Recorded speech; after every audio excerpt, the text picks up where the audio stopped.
ప్రపంచ దేశాలలో మార్కెటింగ్ చేసుకున్నారు తప్ప మన జిల్లాను అభివృద్ధి చేయలే. ఇవాళ ఈ వేదిక మీద నుంచి నేను అడుగుతున్న మేధావులను, ఈ తెలంగాణ రాష్ట్రంలో ఉన్న చదువుకున్న వాళ్ళను, నీళ్లు నాగరికత తెస్తాయి, నీళ్లు పంటలు తీసుకొస్తాయి, మీ నీళ్లు పసిడి బంగారాన్ని పండిస్తాయి.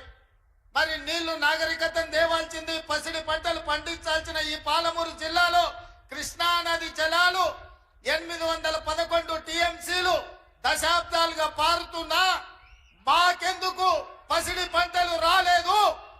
మా కష్టాలు ఎందుకు తీరవలేదు? మా కన్నీళ్లు ఎందుకు తూడవలేదని నేను అడుగుతున్నా. ఈ పాలమూరు జిల్లా నాడు ఉమ్మడి రాష్ట్రంలో లేదా? ఈ పాలమూరు జిల్లా ఏర్పడ్డ తెలంగాణ రాష్ట్రంలో లేదా? ఈ పాలమూరు జిల్లా బీఆర్ఎస్ పార్టీకి ఓట్లు వేయలేదా? అంతెందుకు 2009లో నాడు చంద్రశేఖరరావు గారు కరీంనగర్ జిల్లా ప్రజలు తరుముతే భుజాన జోలె వేసుకొని జోలె పట్టుకొని పాలమూరు జిల్లాకు వచ్చి ఈ ప్రాంతంలో ప్రజల్ని అడుక్కుంటే నా పాలమూరు సోదరులు, మా సోదరి మనులు నీకు భిక్ష పెట్టిండ్రు. నీ బొంతలో భిక్ష వేసి పార్లమెంటు సభ్యుని చేసి ఢిల్లీకి పంపిస్తే నువ్వు పార్లమెంటు సభ్యుడిగా పదవిని ఎలగబెట్టినావు. సోనియమ్మ తెలంగాణ రాష్ట్రం ఇస్తే నువ్వు తెచ్చినా అని గొప్పలు చెప్పుకున్నావు. ఆనాడు పాలమూరు జిల్లాను దత్తత తీసుకుంటున్నావు. తెలంగాణ రాష్ట్రం వస్తే పాలమూరు బాగుపడుతుందన్నావు. వలసలు ఆగిపోతాయన్నావు. మా కన్నీళ్లు తూడుస్తా అన్నావు. మా ప్రాజెక్టులు పూర్తి చేస్తా అని మాటిచ్చినావు. నేను ఇవాళ అడుగుతున్న వేదిక మీద నుంచి 10 సంవత్సరాలు ముఖ్యమంత్రిగా ఉన్న చంద్రశేఖరరావు గారు 2009లో మేము హక్కున చేర్చుకొని మా కడుపులో పెట్టుకొని చూసుకుంటే, మేము భుజాల మీద పెట్టి మోసుకుంటే, పాలమూరులో ఊరు లేకపోయినా, పార్లమెంటులో నీకు నోరు రాకపోయినా, మేము ఎంపీగా గెలిపిస్తే, మేము భిక్ష పెడితే నువ్వు ఆనాడు ఎంపీ అయినవు. ఆ సంగతి మర్చిపోకు. మరి 10 సంవత్సరాలు ముఖ్యమంత్రిగా ఉన్న నువ్వు మా ప్రాజెక్టులను ఎందుకు పూర్తి చేయలేదని నేను అడుగుతున్నా. ఇవాళ ఈ వేదిక మీద నుంచి పెద్ద పెద్ద మాటలు మాట్లాడుతున్నారు, పొంకనాల మాటలు. ఇవాళ నేను అడుగుతున్నా చంద్రశేఖరరావు గారిని, 10 సంవత్సరాలు ఈ తెలంగాణ రాష్ట్రానికి 2 సార్లు నువ్వే ముఖ్యమంత్రి కదా, నీదే ప్రభుత్వం కదా, మా జూరాల ప్రాజెక్టు పూర్తి ఎందుకు కాలే? మా కల్వకుర్తి ఎత్తిపోతల కంప్లీట్ ఎందుకు కాలేదు? మా నెట్టంపాడు, మా కోయిల్ సాగరు, మా సంగం బండలో ఒక బండ అడ్డం పడితే 10-15 కోట్ల రూపాయలు ఇవ్వక బండ బగల కొట్టక 10,000 ఎకరాలు పల్లెల్లో ఎడారిగా మారితే నీకు మనసు రాలే. సంగం బండలో బండ వలగొట్టలే. కానీ మేము వచ్చిన తర్వాత ఆ బండ బగలగొట్టి ఆ గ్రామాలకు నీళ్లు ఇచ్చినాం. ఇవాళ కోయిల్ సాగర్, ఇవాళ మీ ఆర్టీఎస్, ఇవాళ ఈ ప్రాంతంలో ఉండే ఏ ప్రాజెక్ట్ అయినా ఎందుకు 10 ఏళ్లలో పూర్తి చేయలే? అదే కాదా నాడు ఉమ్మడి రాష్ట్రంలో జూపల్లి కృష్ణారావు గారు, చిన్నారెడ్డి గారు, డాక్టర్ మల్లు రవి గారు ఆనాడు కిరణ్ కుమార్ రెడ్డితో కొట్లాడి, ఆనాడు అరుణమ్మ గారు కూడా మంత్రిగా పాలమూరు రంగారెడ్డి ఎత్తిపోతల ప్రాజెక్టు పూర్తి చేయాలి, 12 లక్షల ఎకరాలకు నీళ్లు ఇవ్వాలి అని కొట్లాడి జూరాల నుంచి నీళ్లు తీసుకోవాలని పాలమూరు రంగారెడ్డి ఎత్తిపోతల పథకానికి అనుమతి తీసుకొచ్చారు. 16,000 కోట్లతోని ప్రాజెక్టు మంజూరైంది. 35,000 కోట్లు మొత్తం అంచనాలు వేసి టెండర్లు పిలిచిండ్రు. కానీ చంద్రశేఖరరావు వచ్చిన తర్వాత ప్రాజెక్టుల రీజైనింగ్ పేరు మీద 35,000 కోట్ల రూపాయల ప్రాజెక్టును 55,000 కోట్ల రూపాయలకు పెంచిండు. టెండర్లు పిలిచిండు, కాంట్రాక్టర్లకు ఇచ్చిండు, కమిషన్లు మెక్కిండు.